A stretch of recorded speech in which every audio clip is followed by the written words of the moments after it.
Governing Texas, Chapter 10, Part 2, Special Purpose Districts. Here's the vocabulary words.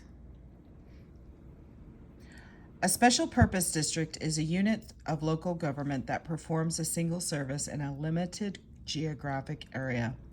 Special purpose districts can solve problems that cut across different units of government. Special purpose districts can be created to serve an entire county, part of a county, all of two or more counties, or parts of two or more counties. Nationwide, the number of special purpose districts has increased by 400% since the middle of the 20th century. In Texas, the number has increased from 491 in 1952 to 2,600 in 2012. In addition, there were 1,079 independent school districts which are classified as special purpose districts. Special purpose districts can be created to do almost anything that is legal. Some are formed to provide hospital care, others to furnish pure water to communities, still others to provide mosquito control, navigation, flood control, sanitation, drainage, fire protection, ambulance service, and law enforcement. They can take in large amounts of tax monies to accomplish their purposes. Types of special purpose districts. There are two types of special purpose districts in Texas. The first is the school district, which consists of independent school districts in the state. These districts offer public education from pre-kindergarten through 12th grade. Almost all school districts offer the full range of elementary and secondary education. However, some small rural districts provide education only through 8th grade, the 6th grade, or the 4th grade. Those with limited offerings contract with nearby districts to complete the education of their students. The second classification of special purpose districts is the non-school special district. Everything except the school districts is included in this category. Municipal utility districts, economic development corporations, hospital districts, and fire prevention districts are the most common examples. In addition to county taxes, a property owner in Upshur County, Texas, will pay taxes to two special purpose districts, the Union Grove Independent School District and the Emergency Services District Number 1, Fire Protection. A property owner in Hopkins County will pay to the Sulphur Springs Independent School District and to the Hopkins County's Hospital District. A property owner in Collin County will pay taxes to the Plano Independent School District and to the Collin College District.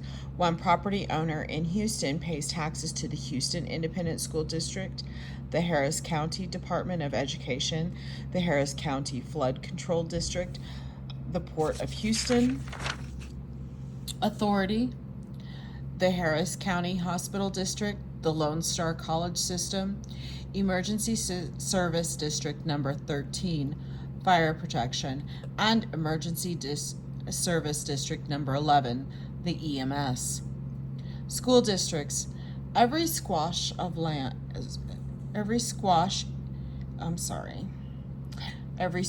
inch of land in Texas is part of a school district, and the state contains 1,265 school districts. Some school districts in East and West Texas cover an entire county. In metropolitan counties, there may be a dozen or more school districts. Each is governed by an elected board of trustees composed of 5 to 9 members. The board employs a superintendent to oversee the daily operation of the school district. On the recommendation of the superintendent, the trustees set overall policy for the school district, adopt the budget for the school district, set the tax rate for the school district, The maximum rate is $1 for each $100 of assessed property value unless voters approve a higher rate. Select textbooks for classroom use. Hire principals, facility, and support staff. Set the school calendar.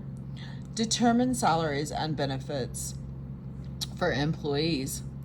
Educating millions of students is a daunting task by localized public education. The state places much of the burden on the local school districts, but also allows local residents to participate in governing them. Unfortunately, few people vote in the elections to select members of the Board of Trustees. Even fewer individuals attend meetings of the school board.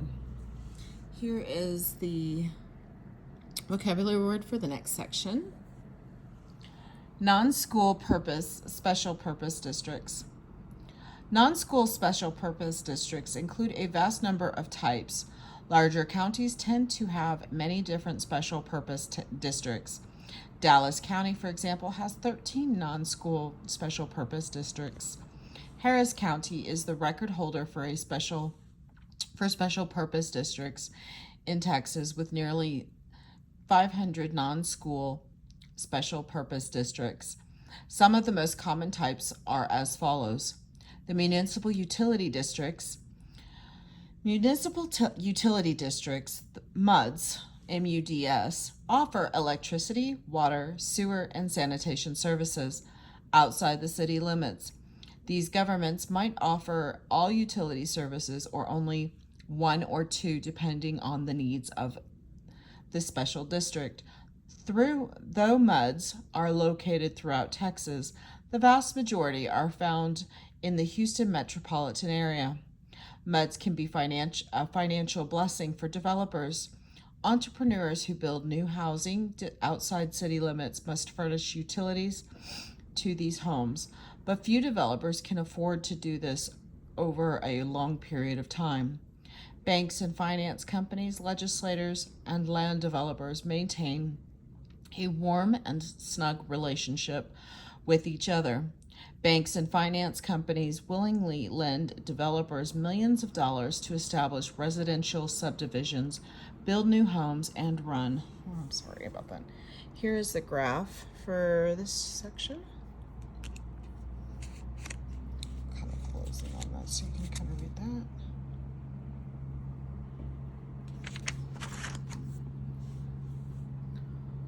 Water and sewer services to these homes. When a few houses are sold, the developer asks the residents to establish a MUD. Enabling the legislation is seldom a problem because of the close relationship between developers and local legislators.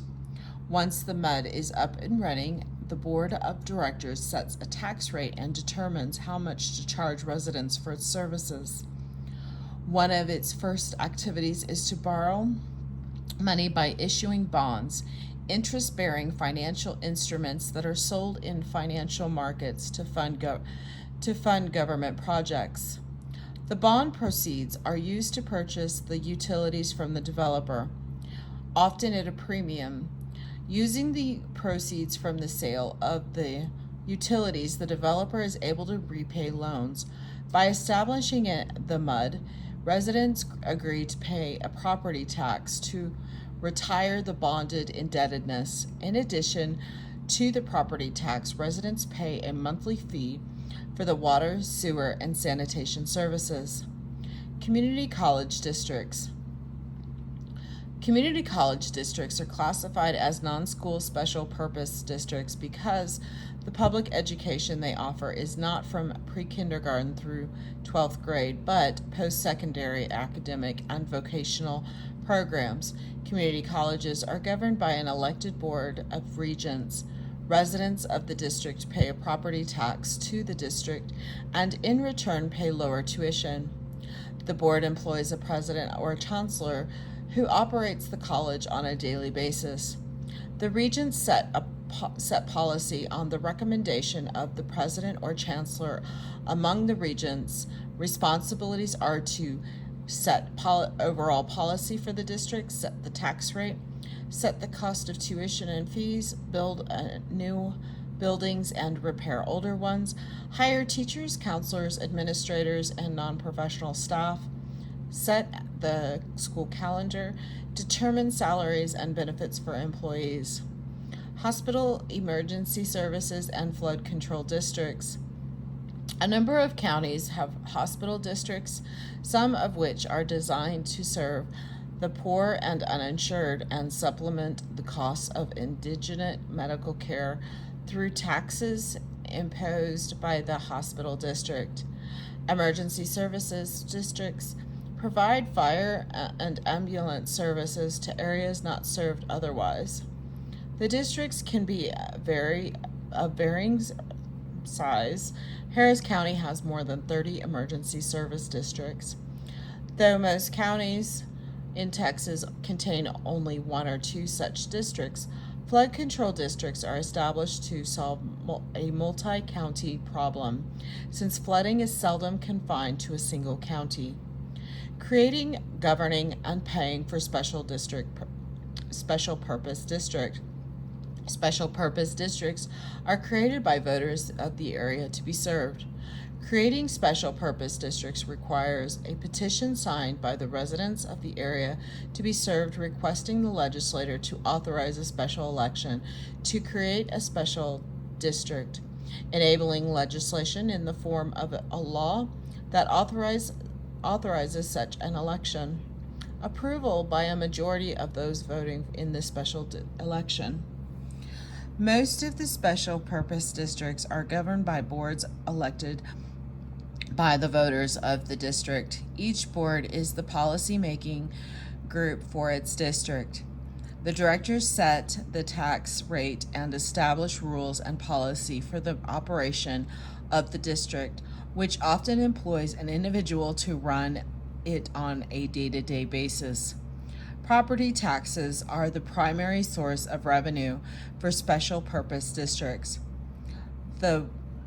This was not always the case. In 1949, school districts received 80% of their income from the state, and the school district furnished 20% primarily from property taxes. Today, property taxes constitute as much as 90% of the revenues. For some districts, the second largest source of income is user fees, raised from providing goods and services. Water districts, for example, sell water, sewer, and sometimes sanitation services. State and federal aid furnish the remainder of special district funding. Property tax rates and user fees are set by governing boards. Here is Problems with special purpose districts. Hidden governments. Everyone in Texas lives in at least one special purpose district, their school district. Most people live in several and have the opportunity to vote for people to represent them on the governing board of each district and pay property taxes to these agencies of government. Yet few people are aware these agencies exist, thus their reputation as hidden governments. Special purpose districts provide needed services in specific geographic areas where existing governments may lack authority to provide those service or funds to finance the project. In theory, special purpose districts are an example of democracy at work. They are created by a vote of the residents of the area to be served, and their governing boards are elected by the voters. Board meetings at which decisions on policy taxing and fees are made are open for attendance by any interested residents. However, fewer than 10% of eligible voters cast ballots in special purpose district elections, and fewer than 1% of district residents ever attend a board meeting. Abuses of power. There is a potential for abuse in the creation of a special purpose district. Many of them were originally authorized by the Texas legislature to develop the economies of poor rural counties. However, recently, More recently, however, developers of large tracts of land began creating these districts to place the burden of developing the property's infrastructure on future owners of the property in order to comply with the law. All the developers must do is create the district and hold an election in which at least one short-term resident must vote. These short-term residents then approve bonds in the millions of dollars that must be paid for within the taxation of future homes and property owners. In the 1980s, this kind of special purpose district creation in Harris County led to defaults on bonds issues after a housing bust. In 2001, a major investigation of special purpose districts created by developers in Dallas found unusual and questionable practices. Some developers drew district boundaries to exclude existing residents of an area. The developers then moved people into rent-free mobile homes within these boundaries shortly before the special district election, in which these newly established residents were the only ones eligible to vote. After approving large bond sales for the construction of the roads, water lines, and sewers, the voters for the new district would often move away. Future homeowners in the area were then expected to pay for the bonds with the property taxes on their homes. The investigation found that sometimes a single voter and always fewer than 10 voters approved the bonded indebtedness that helped the developers create an infrastructure for their properties. In the Latina subdivision near Flower Mound, for example, a family of 3 voted to authorize $277 million bond in sales by 2 water districts. That bond proposition rivals the biggest bond proposals by the city of Dallas. Similar schemes have been especially prevalent in Travis, Harris, and Denton counties. One danger is that development will not proceed as planned in the areas covered by these special purpose districts, which can lead to exceptionally high charges to existing homeowners to cover the debt or bankruptcy of the special purpose district. In this case, the holders of the bonds lose all or part of their investment. One such outcome occurred in the Grimes County Municipal Utility District Number 1, which defaulted on the $1.86 million in water and sewer revenue bond. The district could not hope to make payments on the bonds when it ended up providing services to only 3 customers. The pervasiveness of special purpose districts is shown by one study of Texas special purpose districts that addresses water issues. The study found that about 1,000 MUDs were engaged in supplying water. 48 special purpose districts existed to deal with water drainage issues, and 66 special purpose districts existed solely to supply fresh water. Others had the following purposes: 91 to conserve groundwater, 25 to provide for irrigation, 46 to improve levees, 42 to manage municipal water, 26 to deal with navigation, and 31 to deal with rivers. Finally, 55 special utility districts dealt with the general water issue. 221 were water control and improvement districts, and 18 were water improvement districts. Of course, this hodgepodge of special purpose districts dealing with all aspects of water makes a coherent approach to statewide water policy virtually impossible. Here's the graph on that.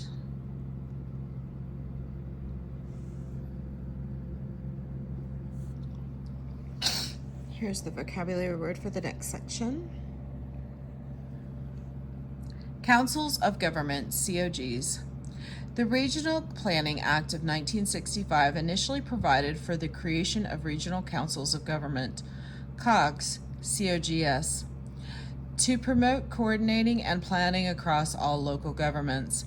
In a particular region, councils of government are not special purpose districts as they do not tax or impose user fees. Still, they play an important part or an important role at the regional level in providing planning and coordination across numerous local government boundaries. Major water, airport, or highway projects, among others, involve many local governments and councils are necessary to work across these many local entities. There are 24 regional councils in Texas today. Figure 10.2, each with its own bylaws or articles of agreement. At least 2/3 of the governing body of a regional council must consist of local elected officials of cities and counties, but it may also include citizen members and representatives of other groups. The basic responsibilities of regional councils include planning for the economic development of an area, helping local governments carry out regional projects, and contracting with local governments to provide certain services, and reviewing applications for state and federal financial assistance. Originally, COGS are focused considerable attention on meeting federal mandates for water and sewer provisions, open space, and housing planning. More recently, activities have focused on comprehensive planning and service delivery in such policy areas as aging, employment and training, criminal justice, economic development, environmental quality, and transportation. Here is figure 10.2.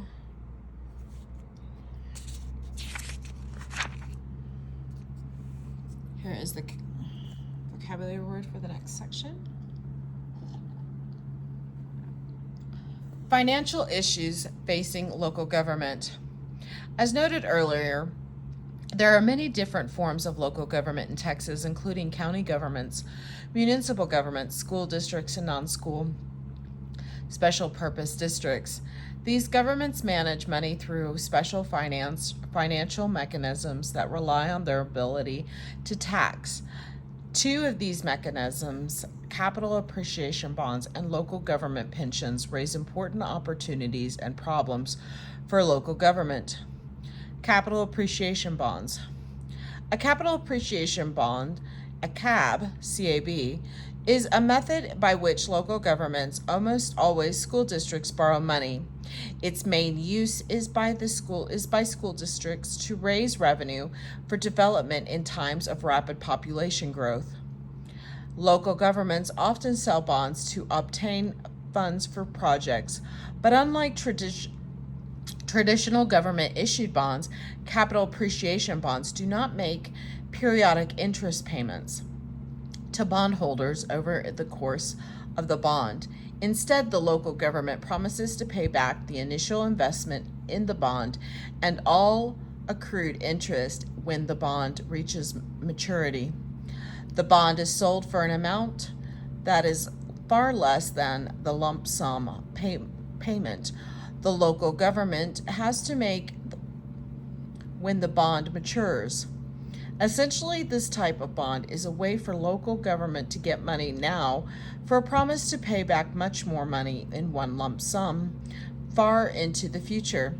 The bond's main use is to avoid a state law passed in 1991, commonly called the 50-cent test. This law requires governments to show that their bonds could be repaid with a tax rate no more than 50 cents per $100 of the assessed property value at the time the bond was issued. If a government was near the 50-cent limit, a capital appreciation bond can avoid the impact of the 50-cent test, since no payments of any kind are required on the bond until the bond becomes due years into the future. This type of bond has been causing a great deal of controversy, especially in California, Texas, and Michigan. But despite the controversies, cabs are becoming more and more common in Texas. According to the nonpartisan group California Watch, in Texas, 590 districts and other government entities have issued these bonds over the past 6 years, more than any other state. Combined, Texas local government issued more than $2.3 billion in cabs in over 700 separate issuances between 2007 and 2011. Debts that will eventually cost more than $20 billion to repay. Per capita debt of Texas state government ranks 45th in the nation. However, when local debt is taken into consideration, it jumps to the 15th highest in the nation. Cabs are extremely long-term bonds. In many cases, they do not have to be paid by the local government until 40 years after they are issued. During this entire time period, the issuer does not have to pay a dime to investors, meaning that local government officials can promise new education facilities to voters without raising current taxes. Cabs also tend to pay high interest to bond investors. The dilemma of entities that use these bonds is well illustrated by the Forney Independent School District in Kaufman County. Forney is east of Dallas and is now one of the 10 fastest growing cities in the state. In the past 15 years, its population has more than tripled, and its school district's enrollment has risen by 330%. If increased indebtedness would cause a rapidly growing school district to run afoul of the 50-cent test, a school district like the Forney ISD can issue capital appreciation bonds and build now while paying much later. Of course, issuing such bonds must be done with caution to avoid causing exceptional indebtedness. For the school district in the future, by the end of the fiscal 2014, the Forney ISD had issued 4 of the 20 most expensive capital appreciation bonds in the state. Forney ISD received $30 million in immediate funding, but the district will have to pay more than $208 million in 30 to 40 years when the bonds reach maturity. Michigan was so concerned about the dangers of this form of bond for future generations that it banned its use, and California imposed severe restrictions on issuing these bonds when the media reported that's the San Diego area Poway Unified School District had issued $105 million in capital appreciation bonds that would ultimately cost the district almost $1 billion. In 2015, the Texas legislature considered a number of bills related to capital appreciation bonds, but only one passed. This bill prohibited local governments, including school districts, from issuing cabs for terms longer than 20 years and from refunding cabs to extend their maturity dates. Cab debt was also limited to 25% of the outstanding bond debt of the local government entity. Cabs may be the only way that school districts can obtain the funding to pay for rapid growth, but the incautious use of them could have dire long-term consequences for local government finances. Local government pensions. Another area of concern with local government involves the cost and financial health of pension plans. Several municipal bankruptcies throughout the United States in 2012 brought attention to the instability of number of state and local public pension plans. Pension shortfalls became a major issue in Texas in 2016. Texas's 81 different local governmental pension plans that cover nearly 184,000 persons and that have net assets of over $28 billion. Unfortunately, not all these pension plans have sufficient funds to meet their obligations to pay retirees. A report by Moody's released in late November 2016, found that Dallas and Houston had two of the largest unfunded liabilities of local governments in the United States. Dallas ranked second in the nation behind Chicago with a liability of 549% of annual operating revenues, while Houston ranked fourth with a 414% liability operating revenues. The problems did not stop there. Austin ranked ninth, and San Antonio ranked 12th with liabilities as a percentage annual operating revenues of 267% and 188% respectively. Houston city workers have three major pension systems: the Houston Police Officers Pension System, the Houston Firefighters Relief and Retirement Fund, and the Houston Municipal Employees Pension System. Houston expected its contributions to pensions to rise to 17.1% of all city expenditures by 2017. The city's pension costs in 2015 for the Firefighters Relief and Retirement Fund were 34% of the fire department's annual payroll. Bill King, while running for mayor of Houston in the 2015 election, claimed that if the problem with the city employees' pension was not fixed, it's game over for city finances.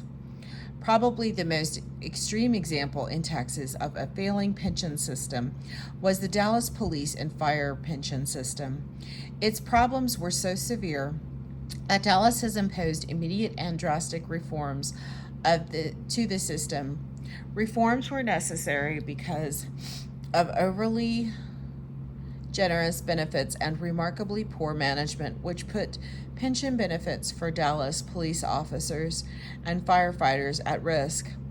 According to one accounting of the fund, it had $3 billion in assets and $8 billion in liabilities, and without changes would have been broke in 15 years. One reason is that pensioners in the fund got an automatic 4% annual cost of living increase, given low inflation and the fund's low returns on investments. Such as an increase is not sustainable. Another problem was the deferred retirement option plan drop. Dallas police and firefighter base salaries are low in comparison to those of Fort Worth and neighboring suburbs. And since police and firefighters can retire after 20 years of service, the drop plan was created in 1993 to discourage them from leaving employment after only 2 decades.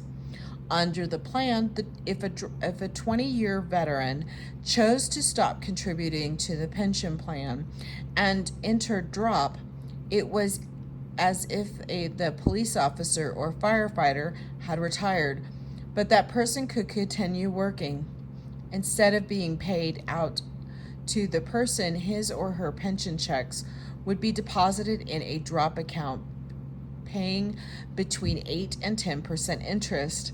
Still, another problem with the Dallas system was that fund managers appeared to have tried to maximize returns by investing in speculative real estate deals, such as paying $34 million for some Arizona desert land that later sold for $7.5 million. Managers also overvalued real estate and made rosy assumptions such as 8.5% yearly returns on investment, which did not ultimately come to pass. Taxpayers in Dallas already contributed $100 million per year to the pension fund. It would have been difficult to get them to contribute much more, although the alternative had to be pension reductions for police and firefighters. In the meantime, the credit rating for Dallas bonds had been reduced, in part because of concerns about the problems with the police and firefighter pension fund. A lower credit rating for bonds issued by a governmental entity means that the entity has to pay a higher interest rate to borrowers.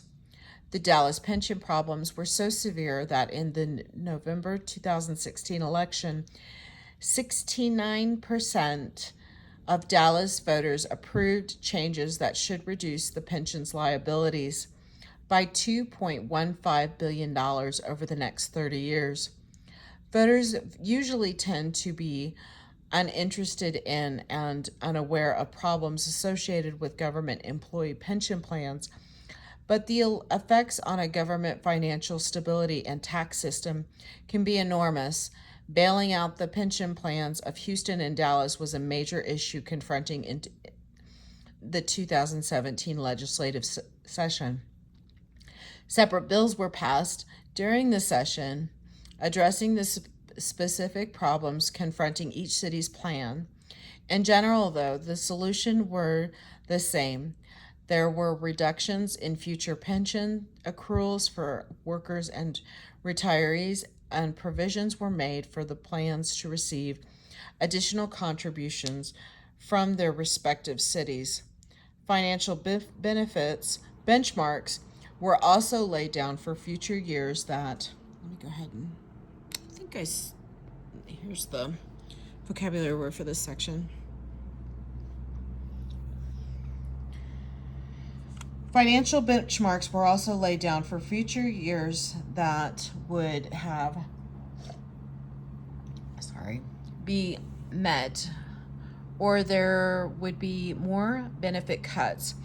The Dallas bill also banned lump sum withdrawals under the drop program.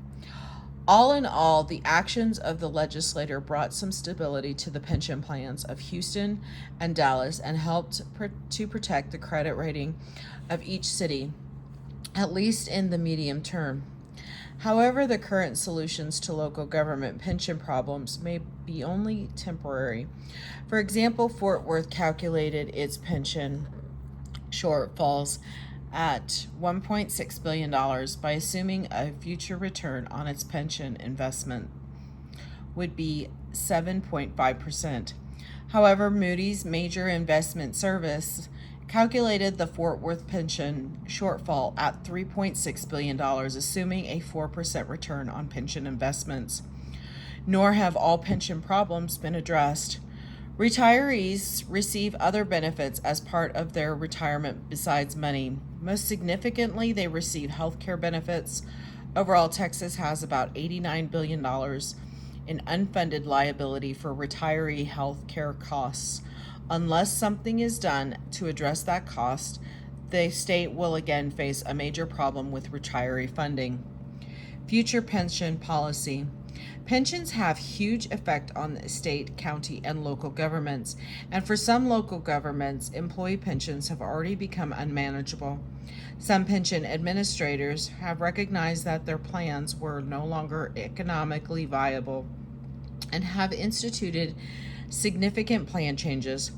One example of significant pension plan changes has come in El Paso, which has increased the standard age of retirement for city employees, increased the years of service required to receive a pension, and changed the formula for calculating pension amounts to be less favorable to the employee.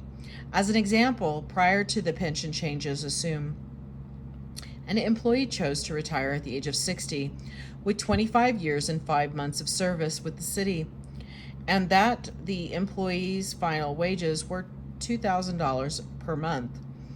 That employee's pension would be $1,270.85 per month. Under the new plan, that employee would receive $1,143.76 or $127.09 a month less, a 10% reduction. For that employee, there is no doubt seems a drastic cut in a retirement pay, but such changes make pension plan systems viable. The complex financial issues involved in providing pensions to local government workers may seem tiresome to try to understand, but they cut to the core of the problems facing government officials in the early 21st century.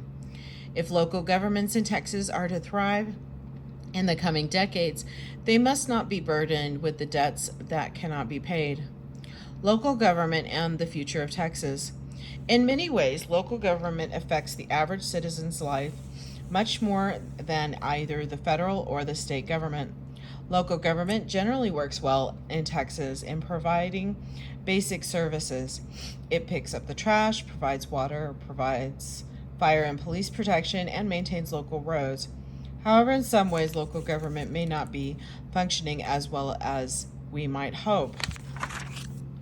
As Texas has become more diverse and as Latinos and African Americans have gained political power, there is a greater demand for the democratic responsiveness from local government. That demand is most clearly seen in the movement away from at-large city councils and towards single-member city council districts. But it is local government sufficiently responsible. Special purpose districts have been described as hidden governments, suggesting a real lack of democratic accountability for their actions. It is unclear that there is sufficient democratic accountability even for high-level county officials such as district attorneys as Texas looks into the future. The issue of expanding democratic accountability in local government looms as increasingly important. The most immediate issue involving local government has arisen out of the coronavirus crisis. Initially, local governments provided the response to the pandemic although tensions rapidly developed among those governments over the patchwork of policies that different counties and cities designed. That was quickly followed by tensions between state officials, most notably the governor and attorney general, and local governments. As the pandemic raged in the state, the governor began preempting local actions, adding to this rather chaotic approach to the coronavirus. The governor subsequently loosened some of his initial restrictions on local government efforts. Left remaining from the pandemic response is the question of balancing state and local interests in making public health decisions. The pandemic has also created tremendous financial problems for local governments that have already led to budgetary cuts, and more reductions seem likely. Closed businesses and stay-at-home orders mean less sales tax revenue, a mainstay of local budgets. There is lost revenue from the declines in air travel, tourism, and conventions as well. The longer the pandemic, the more will be the revenue losses and the subsequent decline in local government services. One issue currently far from the minds of Texas policymakers is the way local government is structured in Texas. Should real estate developers support a handful of persons in a special district to incur millions in debt for that district and for future residents of that district? In terms of county governments, does Texas need 254 counties? Many of these counties are too small to deal with important concerns such as supporting the cost of a capital punishment trial. Though consolidation of governments in Texas and greater regulation of special purpose districts are matters that are not currently on the state's political agenda. Demands for a more transparent and efficient government should lead to consideration of such issues. Finally, there are potential financial disasters facing local governments in their pension systems and in their methods of borrowing money. Excuse me. These problems must be dealt with in the near future to avoid financial calamity at the local level in the next few decades. Many employee pensions plans are currently costing local governments more and more of their resources, while their ability of those funds to pay future pensions is becoming less likely. For Texas urban centers, the crisis in local pensions funds will become increasingly apparent and, as time goes by, harder to resolve. Most likely, this crisis cannot be resolved only with a tax increase. It will require pension reductions and ultimately a rethinking of how local employees receive support in retirement. This is the end of Chapter 10, Part 2. Thank you.